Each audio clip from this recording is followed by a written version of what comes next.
Welcome to the Thought Boss Podcast. This is your host, Nicole. I'm here to show you that all the help you need is already inside of you and that you're far more powerful than you give yourself credit for. I'm glad you're here. Now let's turn you into a thought boss.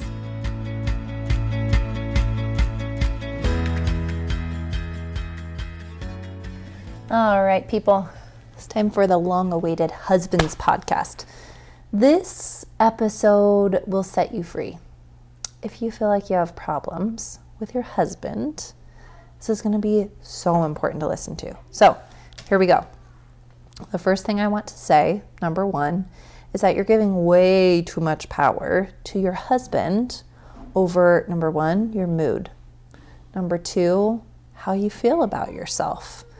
Number three, your general life happiness. Against popular belief, your husband is not actually responsible for your happiness. I think we kind of get married thinking that this person is going to make me so happy. Like being married to this person, he's going to be so sweet and kind and loving and gentle, and he's going to make me so happy.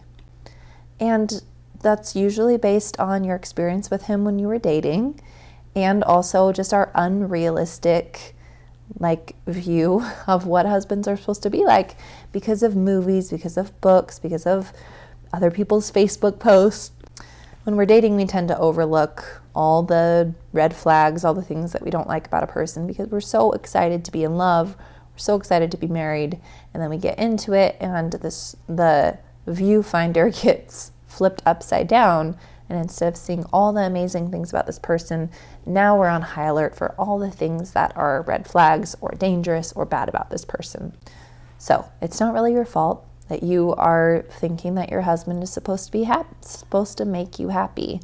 This is just what we're told when we're little girls, when we're maybe in church and they're giving us this long list of what we should want in a husband. He's supposed to be this, and he's supposed to be this, and he's supposed to be this, and that's going to make us happy. Or what our mom says, they always say, I want better for you than I had, and go find somebody who treats you like this, this, and this. We just put a lot of weight on our choice in husband. But the whole reason I'm doing a podcast on this is because literally all the women that I've ever talked to have had issues in their marriage. And their husband has turned out to be just another human. So how do we handle that? Number one, I want to talk about our negativity bias. So your brain is not designed to look for good things.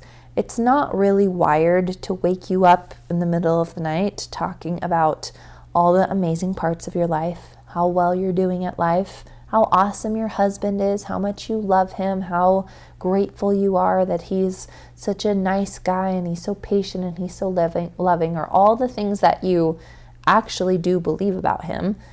We don't really remind ourselves of those things because you have a mind that is designed to keep you alive, which means it's not looking for all the things that are going right. It's looking for all the things that might be going wrong. And even if something's not going wrong, it's going to find something and assume that it's going wrong. Yeah, I keep having to pause this because I keep yawning. So just know, you have a negativity bias. Of course, your brain is going to be looking for all the things that your husband is doing wrong. And for sure, you're going to find those things. You could make a really quick list for me. You could write down 15 things that your husband is doing wrong right now. But what you probably couldn't do, or what would just take a little bit longer, is writing down a list of all the things that you genuinely are grateful for. Now, I know that you could tell me, oh, he's good with the kids and he provides for us, but you're not feeling into those things as much as you're feeling into the angry thoughts that you're having about him or the resentful thoughts that you're having about him. So it's not enough just to occasionally randomly write down this random list of things that you love about him. You really have to sit in the feeling of those thoughts that you're creating. So just pick one thing that you love about him that's amazing. Maybe he's an awesome father. And then sit in that thought. Feel what it feels like to have a husband who is an awesome father. Think about what it would be like if he wasn't an awesome father.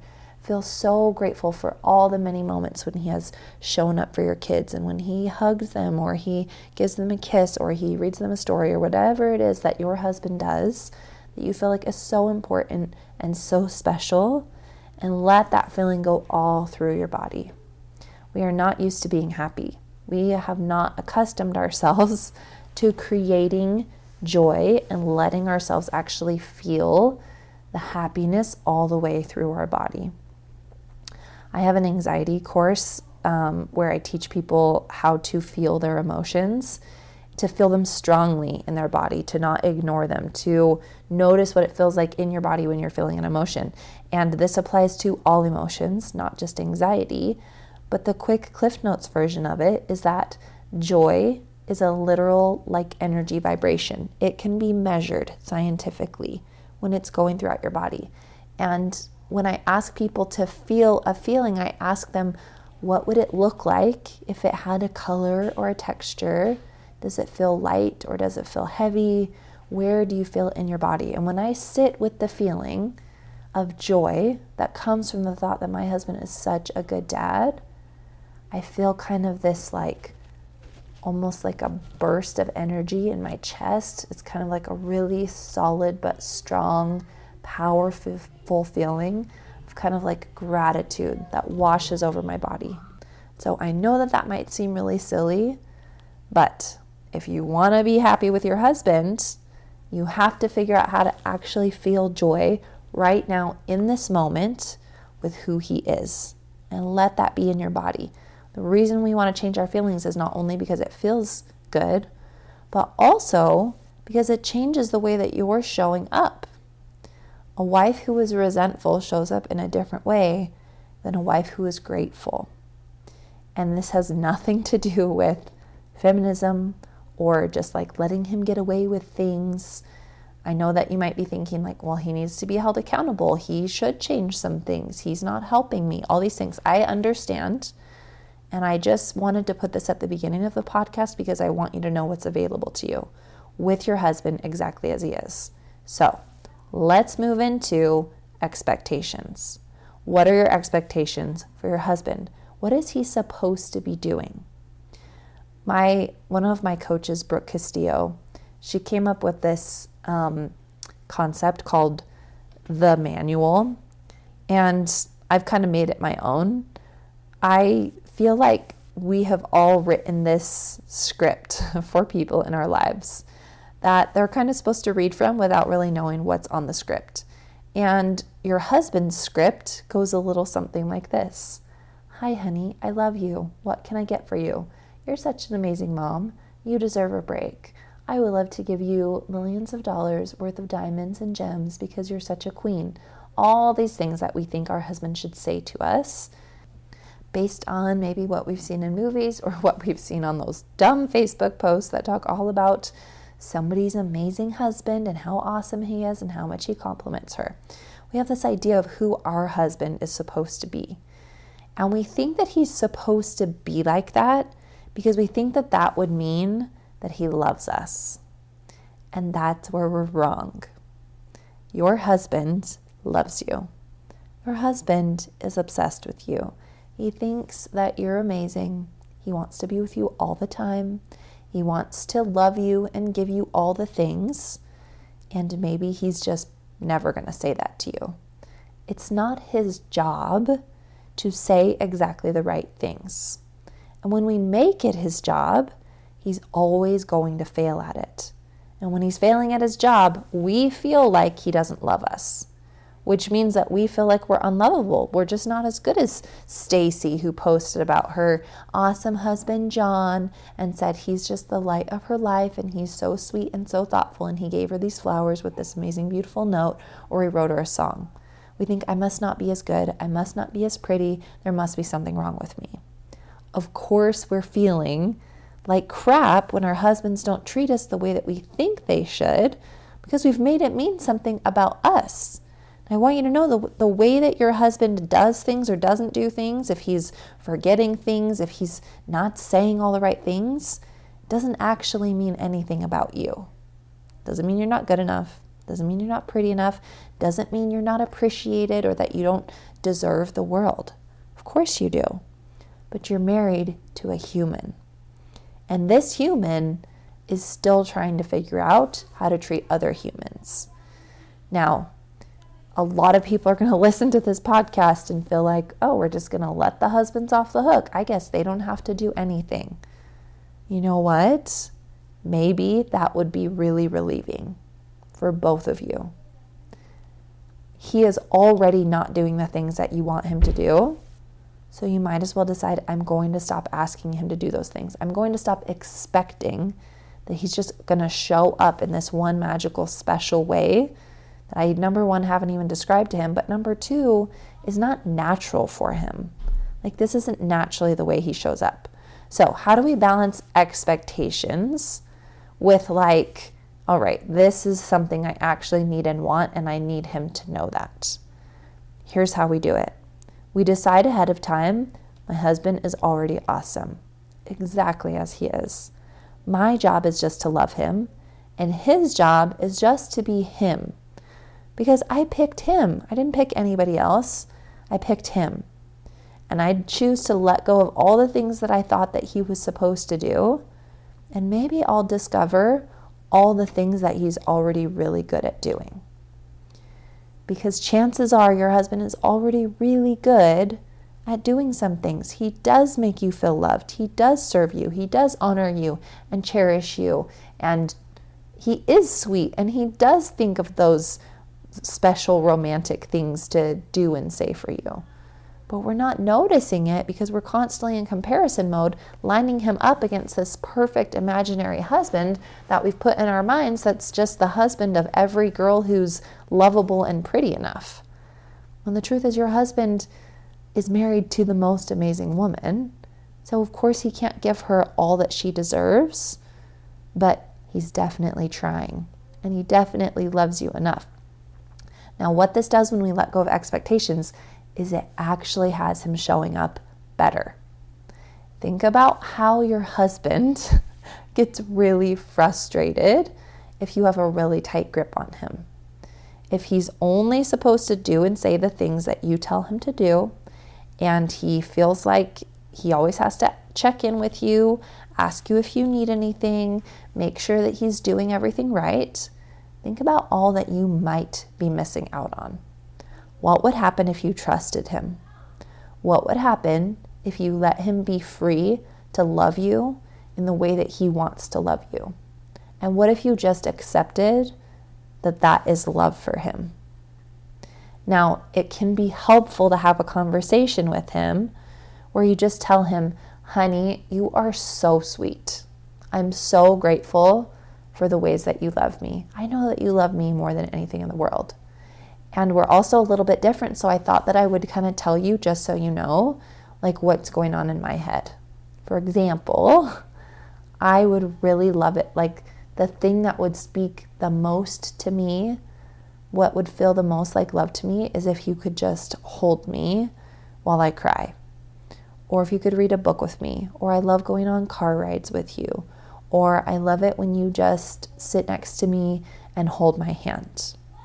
Now, when we give him these things that we like, what we don't want to do is turn this into our new owner's manual for him. He does not need a new script. He does not need to do all the things that you just told him you would like him to do. You have done your job of telling him, this is what I like, and I love it when you do this, and I feel this way when you do this, and thank you so much for the ways that you're already showing me so much love. You have given him the information. And now your job is to be grateful and full of joy for who he is right now, and let him work those things into his life. My husband and I have had plenty of problems, like extreme problems, where I thought, I don't know if this marriage is going to last. Like, this feels like we are on like a rocky place right now. And I've had the thoughts, I don't know if he's the right one for me. I think maybe somebody could take care of me better, or would do a better job, or would be nicer to me. And those thoughts really hurt my relationship. You know what helped my relationship? Is when I decided I'm going to leave room for my husband to be a human. I'm going to leave room for him to grow. I'm going to anticipate that he's probably just going to get better and sweeter and more amazing with time. And that the husband I wish he was, he's probably going to turn into that and more. It's going to be even better than I imagined. And I'm willing to be patient because also I'm a human. When I decided that my husband doesn't have to be perfect right now, but I continue to choose him in his imperfection, that is empowering. Because when I decide my husband has to be perfect right now and he should just live up to these expectations, even if we think they're totally normal expectations, if he's not meeting them, that means that he can't meet them right now. That means that it's challenging for him.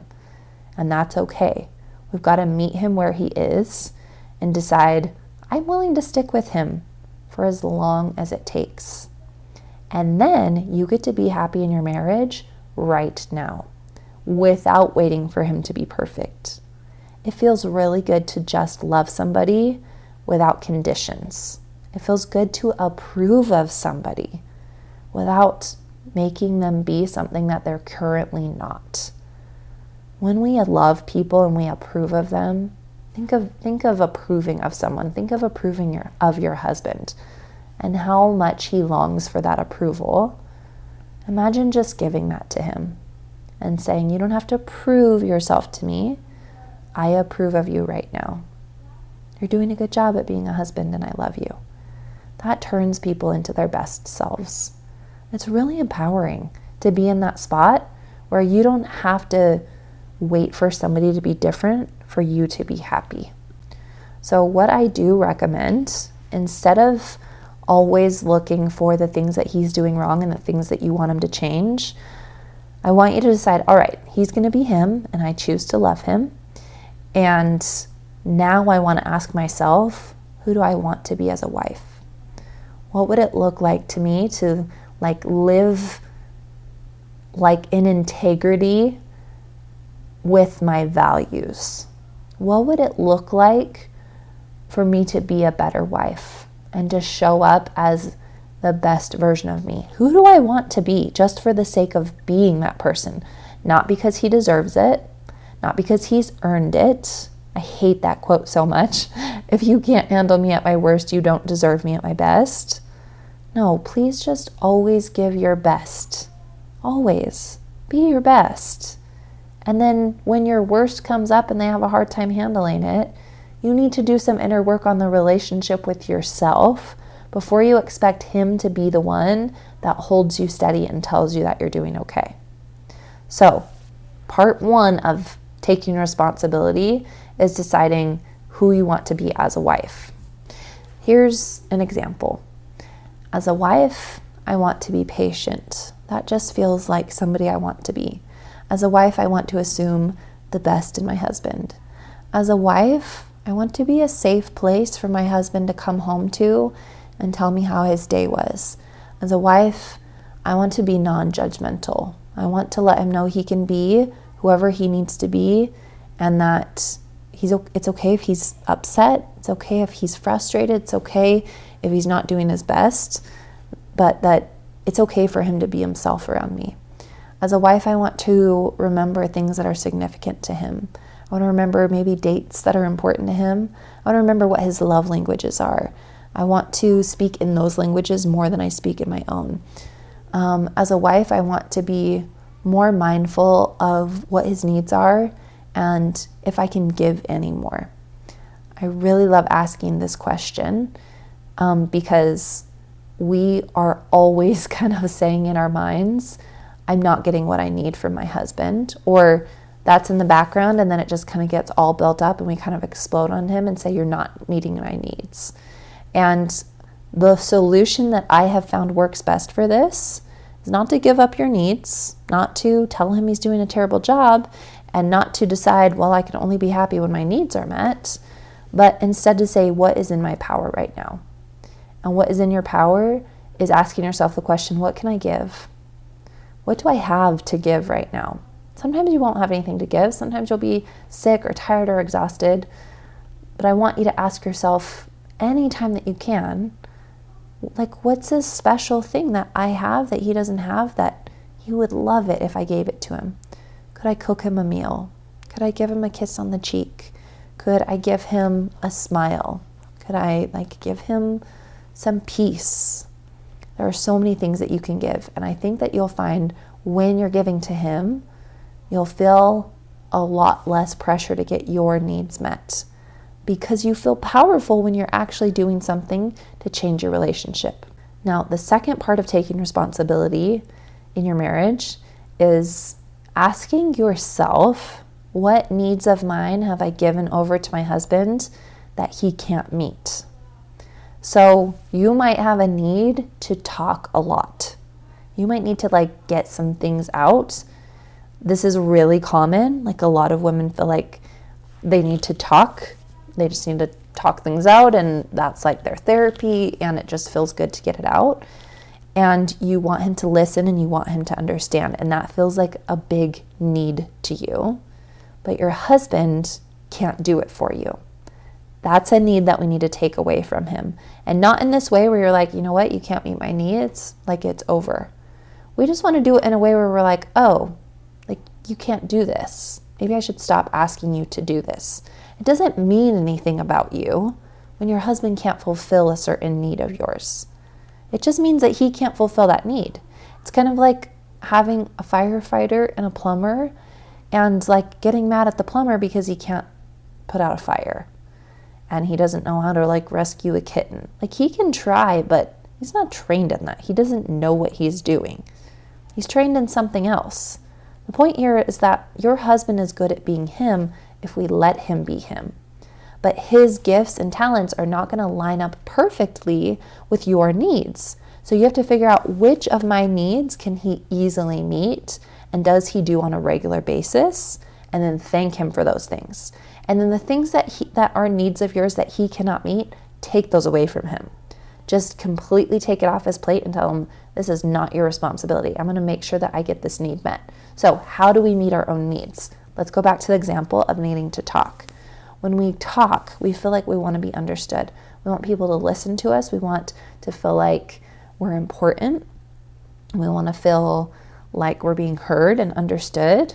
So number one, you can go find a friend, somebody that you can talk to that loves to talk back, that loves to listen. Number two, you can sit down with yourself and tell yourself the words that you wish your husband would tell you. I love you. I understand you. You're important to me. I'm willing to listen to you. Now, this is a whole other podcast episode, the things that we say to ourselves, the way that we talk to ourselves, and I want to teach you that. But for now, you just have to know you're already talking to yourself. And you're probably telling yourself stuff like you're not important because you're not really giving yourself the time that you need. And so we're expecting our husbands to make up for that lack of love that we're showing ourselves. We're expecting him to tell us all the sweet and amazing things, even though in the background we're telling ourselves, you don't deserve it, you're ugly, you're not doing a good job. And so of course his efforts are falling short because they're coming up to battle against the things that you're saying to yourself. You're making it harder for him to love you when you're not loving yourself. Does that make sense? Isn't that amazing? I'm kind of blowing my own mind right now. That's so good. Your relationship with yourself is going to make it so much easier to feel loved by your husband. Your husband is awesome, but he can't fulfill all your needs. So fulfill half of them for him, and then whatever he does is just going to be awesome, over the top. This doesn't mean we disconnect from our husbands. It doesn't mean we rely on them less. It doesn't mean that we could divorce them and we would be fine, even though of course you could. This just means that I'm going to stop expecting him to be somebody that he's not. I just want to love him for who he is. So this isn't going to happen overnight. This is going to be a practice. But here's the things you're going to practice. Change your relationship with yourself. Stop beating yourself up. Be a lot nicer to yourself.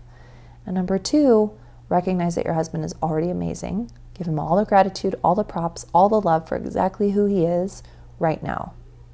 Doesn't that sound amazing? All right, the last thing that I wanted to talk about, which is just like worth mentioning, is that of course there are boundaries. And you not liking things that your husband does is not the same as him doing things that are genuinely like against how you allow people to treat you. So, for instance, when your husband doesn't take out the trash, it's not a boundary violation. We wish it was. We wish we could like do something about it because it drives us crazy. But it's just like he didn't do something you wanted him to do. You're not going to do all the things he wants you to do either, right? And you might be mad about it, and that's okay. A boundary violation would be something that you find like against your values, like it's wrong. Like, I just don't let people treat me like that. So for instance, it might be like taking your money or telling you that you can't go somewhere, or I don't know, like telling you that you're a bad mom, like saying mean things to you, hurting you. You get to decide, oh, these are my boundaries and this is what happens if you cross them. Like, I don't let people talk to me like that. And if they do, I leave the room. So if my husband has ever said anything mean to me that I didn't like, and for sure I have said this before, here's the thing, I have said things to him that I regret and that were below the belt, were not nice at all, and I was just trying to get a reaction out of him. So in those dirty little moments when we're fighting and we pull out the big guns, if he says something to you that you don't approve of, that's like genuinely crossing a boundary, you're allowed to say, I'm sorry, I don't let people talk to me like that, or I don't let people yell at me. I'm going to have to excuse myself. Boundaries are not there to change your husband's behavior. Boundaries are there to protect you from behavior that you find unacceptable. It'd be like if your husband smoked and you were allergic to smoke. You're like, I'm sorry, I love you so much, but you can't cross this boundary. You can't smoke around me. I'm going to have to leave. Or I'm going to have to spend all your money to replace the furnishings in our bedroom because you smoked in there. You're allowed to hold strong to these boundaries. You're going to have very few boundaries. Most of the things that we think are boundaries are actually just requests. But I just had to throw that in there to make sure that you know you're allowed to say, I won't put up with certain behavior. But I would make that a very short list. And that would just be like violations of privacy, or like, you know, hurting you in like an emotional, physical, mental way. You can put yelling on there, like things like that, right? Everything else is just like, oh, that's really annoying that he does that, but also that's just him and it's not like against the law. All right, this podcast has already been so amazing. I want to go back and re-listen to it, maybe put it on slow motion because I feel like maybe I talk a little too fast. If you want to learn more about this, I will try to put in my highlights on Instagram all the things that I've talked about husbands, all the things I've said about husbands, because this is a problem a lot of people come to me with. I want you to know that you deserve the world, but your husband can't give you the world right now. It's not going to happen. Sometimes I just say, you know what, I think he's going to be better in heaven. And I'm willing to like stick it out until then. And I love him for who he is right now. And heaven knows I'm not perfect. So like we both have to put up with imperfect people. And we're not going to do the comparison game of like, I'm doing a better job at being a wife than he's doing at being a husband. Because that just sucks. Like it feels awful to think that you're the one that's putting in all the effort and he's putting in none. I would just write down what you think you want to think about your marriage. What would feel good to think? It's okay if it doesn't feel 100% true right now. The things that you choose to focus on and believe, that's what will become real in your life.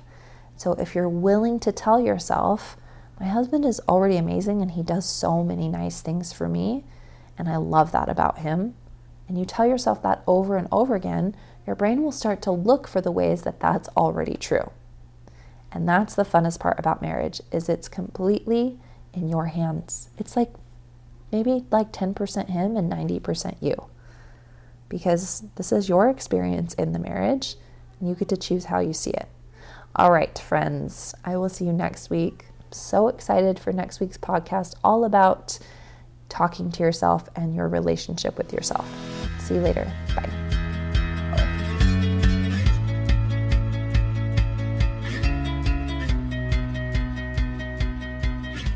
Hey, if you're ready to make your mind a safe and peaceful place to be, I want you to sign up for a free coaching consultation. And together we're going to find out exactly what makes you tick, and we'll heal your relationships with yourself, with God, your business, and other people. Because when you feel good, you can do good. I know that the world is waiting for the special magic that you have to offer. Don't make us wait any longer. Sign up for a one-on-one call with me and become the thought boss of your own life. Go to thoughtbosscoaching.com or find me on Instagram at thoughtbosscoaching.